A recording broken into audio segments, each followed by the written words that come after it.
Salut à tous les amis. Donc aujourd'hui nous sommes quel jour? Le 1er décembre 2024. Et qu'est-ce qui se passe le 1er décembre en Roumanie? Le 1er décembre c'est la fête nationale de la Roumanie. En effet, depuis le 1er décembre 1918, la Roumanie s'est réunie. Toutes les provinces, la Transylvanie, la Valachie et la Moldavie se sont réunies pour former un seul pays, la Roumanie. Le plus beau pays du monde, le plus magnifique, avec les gens les plus sympas. Donc aujourd'hui, nous avons vu un magnifique défilé qui a duré moins de 10 minutes, les amis, c'était vraiment pas bien, c'était pas super, mais c'est pas grave, on va rien dire, c'était quand même agréable, on a vu des gens marcher. Hop là. Donc voilà.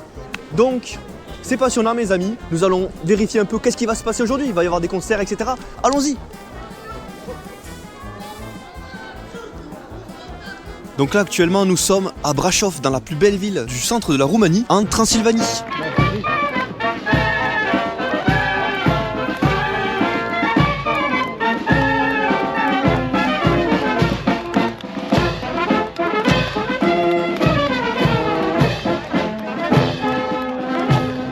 Attends, mais c'est quoi ce drapeau là? Fais un zoom. Eh oui, les militaires français ont défilé aux côtés des forces roumaines. En effet, il y a une base militaire nommée Aigle-Otan qui se situe pas très loin, à Cincu. Ce détachement français, il intervient dans le cadre des missions de l'OTAN. Cette participation, elle reflète également les liens historiques et l'amitié durable entre les deux pays, renforcés par des collaborations militaires et des engagements communs au sein de l'Alliance Atlantique. La base de Cincu, où sont stationnés les militaires français, joue un rôle stratégique dans les exercices et les opérations de l'OTAN en Europe de l'Est, contribuant ainsi à la sécurité régionale et au renforcement des capacités de défense collective. Ils sont trompés. Oups. Bon, les petits potes, un peu de contexte. Je voulais filmer cette fête nationale de la Roumanie, mais je vous avoue, je manque cruellement de matière. Déjà, je suis à Brașov, pas à Bucarest, donc ce n'est pas évidemment le point central de la Roumanie. Je pense qu'il y aura plus de parades, etc.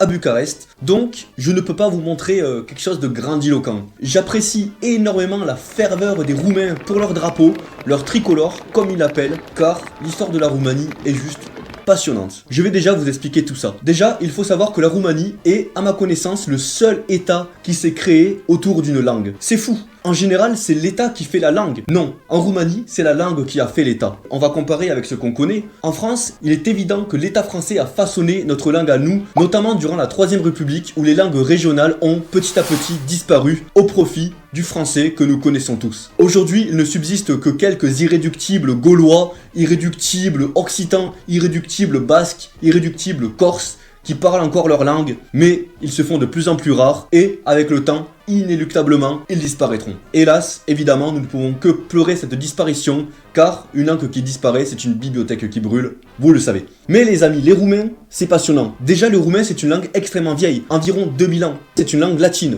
donc proche du français, de l'espagnol, de l'italien. Pourquoi cette langue latine entourée de slaves, d'hongrois, etc. En fait, la raison est toute bête. L'Empire romain, il faisait tout le tour de la Méditerranée, Mare Nostrum, et ils avaient quelques colonies, donc en Dacie, en Dacia. Voilà. Maintenant, vous savez que Dacie, la région Dacie, a donné la marque de votre voiture préférée, la voiture du French Dream, Dacia.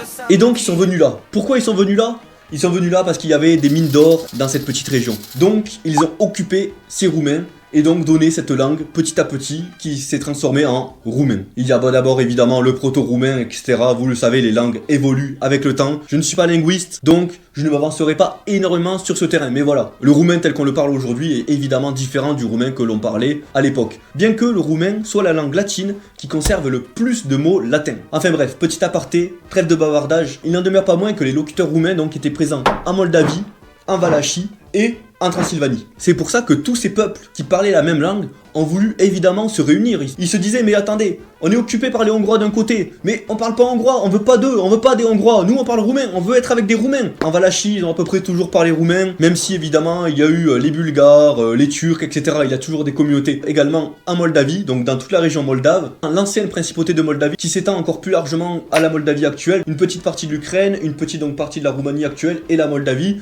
Là ils avaient encore un peu d'allemand cause de l'Empire austro-hongrois, du russe, etc. Mais il n'en demeure pas moins que la plupart des personnes étaient roumains, de langue roumaine et de culture roumaine. Donc voilà, c'est pour ça, et assez logiquement donc, que la Roumanie est devenue la Roumanie en 1918. Mais évidemment, ça faisait déjà longtemps qu'il y avait un rêve commun d'unir toutes ces régions. Mais voilà, la géographie faisant, la géographie est importante, la géographie fait le pays. Il a été très compliqué pour ce pays, entouré de grands empires, l'Empire austro-hongrois, l'Empire ottoman, l'Empire russe, de se faire une place de choix. Et en 1918, après la Première Guerre mondiale, enfin, alléluia, la Roumanie s'est créée. En 1859, la Valachie et la Moldavie étaient déjà réunifiées. Il manquait donc la Transylvanie, la Bucovine, le Banat, qui étaient occupés donc par l'Empire austro-hongrois, les Russes et les Bulgares. On peut dire quand même que la Roumanie a senti le bon filon de rejoindre l'entente pendant la Première Guerre mondiale, car quel aurait été le résultat si la Roumanie avait rejoint l'Axe? On ne sait pas, on ne le saura jamais, mais ça s'est vraiment joué à peu, car à la base, la Roumanie était censée rejoindre évidemment l'Empire austro-hongrois, mais ils ne l'ont pas fait. Ils ont rejoint les Français, les Anglais, pour récupérer leur territoire. Ils ont eu du flair, ils ont eu du nez, et ils ont bien fait. Donc voilà, que dire de plus, si ce n'est que en 1918, le traité de réunification a été signé à Alba Iulia,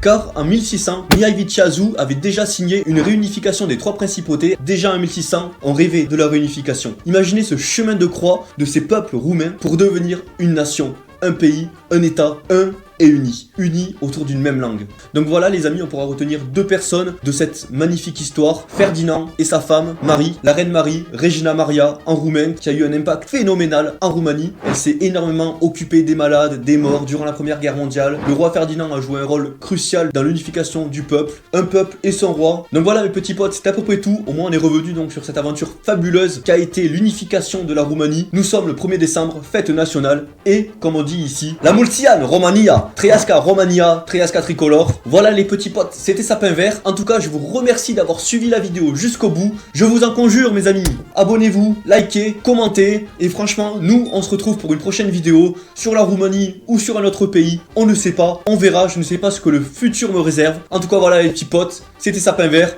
Bisous.